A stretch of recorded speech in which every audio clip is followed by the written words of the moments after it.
This is K2 News at 5 on your side.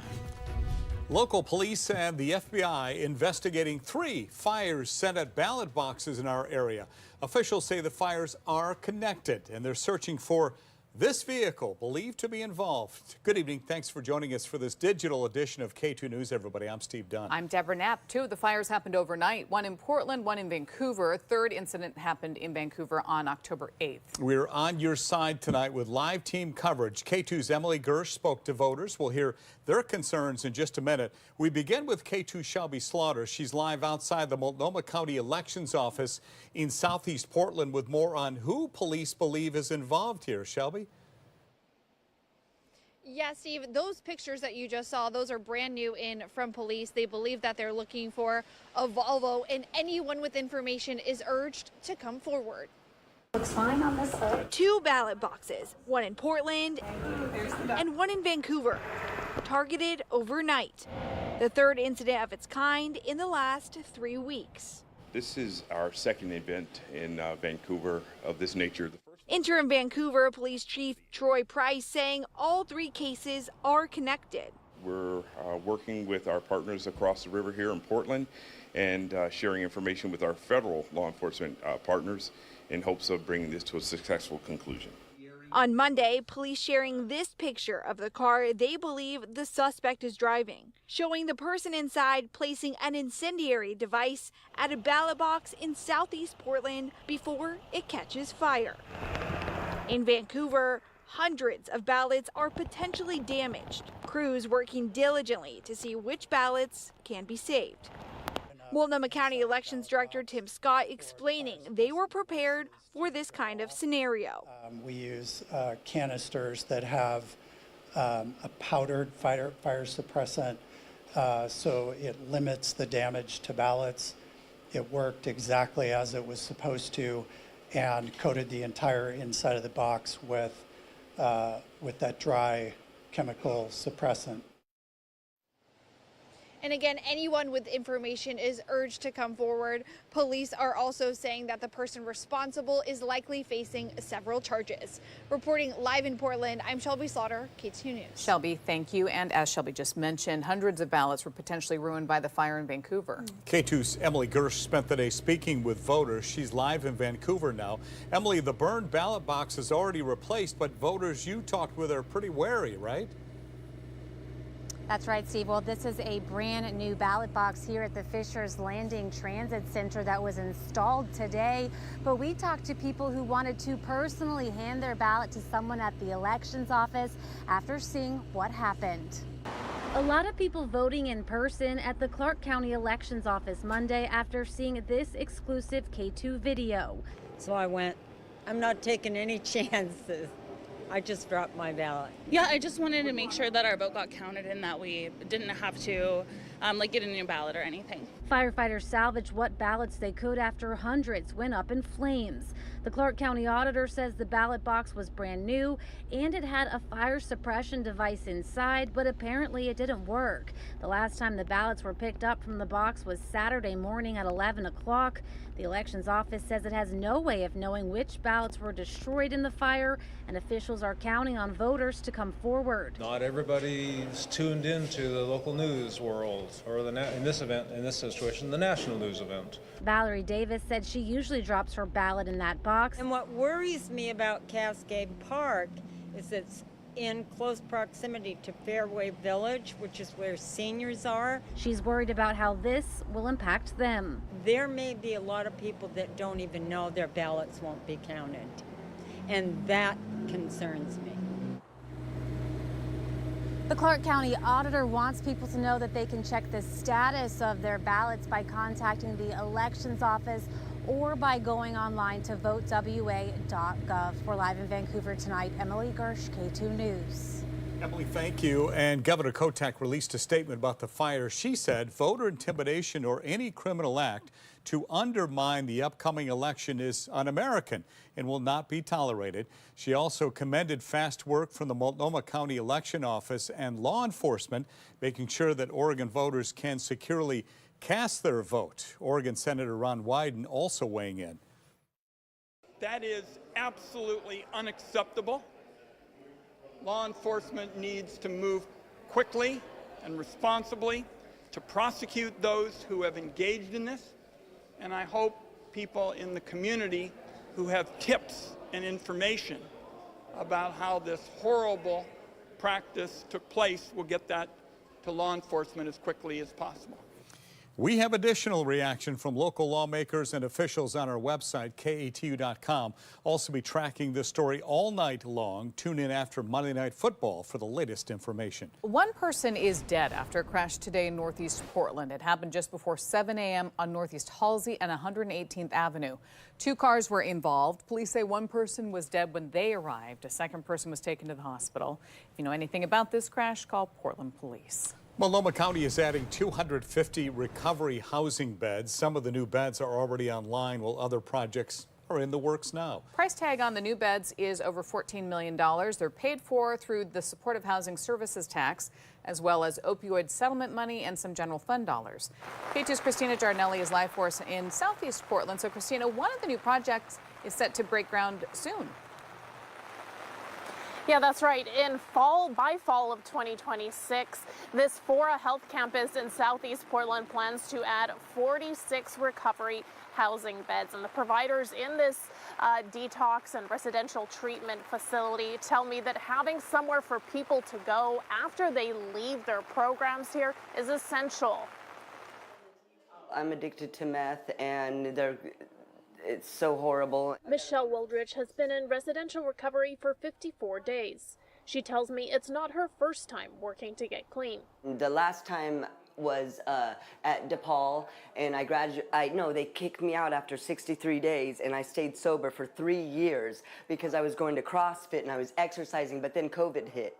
In just over a month, she will leave her residential program at Fora Health. She has a supportive family home to go back to. Fora's CEO, Devarshi Bajpai, says many people don't have that support, and it's a roadblock in recovery. It's really important when people step down from residential treatment that they continue to do outpatient treatment. We try to engage them in outpatient treatment, but it's really hard to engage people if they don't have safe and stable housing. That's why the county invested $14.4 million to build 250 recovery housing beds. According to the Oregon Health Authority, the state needs 2,300 more treatment beds to meet demand. Bajpai says having recovery housing units to send people to will help turn over those beds more quickly. I've seen estimates that about half the people that need residential are getting into that level of care. I think many of those people could go into housing plus outpatient and receive much better care than they're receiving being on a wait list for a residential bed.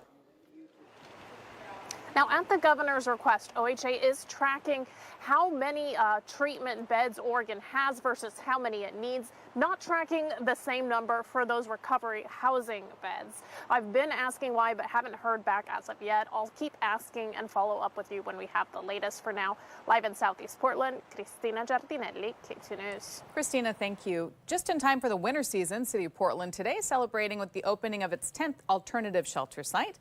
90 tiny homes and 70 RV parking spots make up the site, located on North Portland Road, just south of the Columbia Slough. Each of the city's 10 shelter sites also have wraparound services and are operated by Urban Alchemy. Behavioral health services, substance use disorder services, domestic violence survivorship services, job training, whatever people need to be able to be stabilized and then successfully navigated into housing that is reserved for this population. This new site brings the total number of sleeping units managed by the city to 868. Wheeler and other city officials say their efforts to reduce homelessness are far from over, and at last point in time count, that was in 2023, there were nearly 4,000 people experiencing unsheltered homelessness in Multnomah County. Let's turn to meteorologist Dave Salesky. We just saw Christina Giardinelli out there. It is not dry out there right now. Depending upon where you are seeing maybe a few dry skies out there, but lots of shower activity and some showers. We're seeing some thunder shower activity as well up in parts of western Washington. Now, here's radar. This is over the last 3 hours. The heavier precipitation has been off to the north of us, up in western Washington, around the north of Vancouver area, up around Kalama, Longview, now pushing off in towards the Washington Cascades. We've seen a few heavier showers in the Portland area as well, but those basically been on the east side the past couple of hours and will be settling down. Now, rain last 24 hours, 0.16 of an inch out at PDX, 1/10 of an inch up in Vancouver, but you get up in the Kelso area, 1/3 of an inch of rain there, 4200ths in Tillamook. You can see how the showers have been kind of spotty around the area. 700ths in Salem, but just down the road in Eugene, over 3/10 of an inch of rain there. No report out of the Dalles today, but you get out here in LeGrand, 7/100 of an inch precipitation there, and 1/100th down in the Redmond area. Now, currently outside here in Portland, overcast skies. We have been seeing some passing showers across the area, but right now mostly cloudy skies now out at PDX, 56 degrees. The temperature, that's down 3 in the last hour, and west-southwest winds at 7. How about this shot? Mostly cloudy right now on the coast, but a nice looking at the sunset, 54 degrees. The temperature from our live camera in Spanish Head in Lincoln City. And temperatures for highs today, 59 for both Portland and Vancouver. Did see 61 down in Salem. 60 this afternoon for Astoria, 55 in Newport, a little cooler in Redmond, 53 degrees there. Again, the Dow's having some reporting problems, 57 in Pendleton and 49. That was the high temperature this afternoon in LeGrand. Now, up in the gorge this hour, overcast skies in Hood River, 52 the current temperature there. And again, dry for the moment, but we are going to see some patchy showers there, even in the gorge overnight tonight. That should be settling down between now and tomorrow morning. So there on Tuesday morning, about 7:30, overcast skies. Some fog could be locally dense in parts of the valley and also along the Oregon coast. We will see a chance, small that it is, say 20-30% chance, maybe some more afternoon showers on Tuesday. A little weak ridge of high pressure out there will give us basically a mostly dry day until this next system right here, that drops in out of the Gulf of Alaska beginning on Wednesday. And with that system, a fairly gusty wind event on the Oregon coast. We see some south winds, maybe gusts upwards of 50 miles an hour, increasing rain. And again, we will see rain throughout the Willamette Valley much today on Wednesday. Snow in the Cascades about 4,000 feet. That continues into Thursday, which is, of course, going to be on Halloween. Our rainfall totals, not much overnight, maybe a few hundredths of an inch, and then a lot more on the way going into Wednesday. And from Wednesday to Thursday, maybe upwards of 2/3 to 3/4 of an inch of rain in the northern part of the Willamette Valley. All right, your Halloween forecast looks to be on the damp side right now. 5 o'clock, we have rain in 52. 7 p.m., we're still seeing rain showers in 50. And by 9 p.m., as most of the Halloween folks are going inside after trick-or-treat, be down about 47 degrees and still seeing some rain showers out and about. So our 7-day forecast for you, 57 for tomorrow, dry in the morning, afternoon showers. 54 for you on Wednesday, wet here all day long with snow in the Cascades above the 4,000-foot level. Halloween, again, is going to be damp. There you have showers for you on Friday, and then drier skies, but not until Sunday and Monday of next week, with highs staying in the 50s and overnight lows in the 40s, and that snow level staying in the Cascades at or just above pass elevation. Back to you guys. Okay, Dave, thank you. Public Market coming to downtown Portland. In fact, K2 got a first look at the James Beard Public Market this morning. The long-awaited market will be a permanent public showcase for Oregon foods. The site is right by Pioneer Place on the corner of 6th and Alder. The goal is to get more people downtown. Well, the Portland Trailblazers traveled to Sacramento to take on the Kings tonight. Tip-off at 7 o'clock. At home, you can watch for free on K2 2.2 Charge or 1170 on Xfinity. For other ways to watch, scan the QR code on your screen right now or look for the story on KATU.com. The Blazers play again on Wednesday night at 7:30 against the Los Angeles Clippers. Thanks so much for joining us for this digital edition of K2 News. We'll be back on the air after Monday Night Football for more local news. See you soon, folks. See you later on.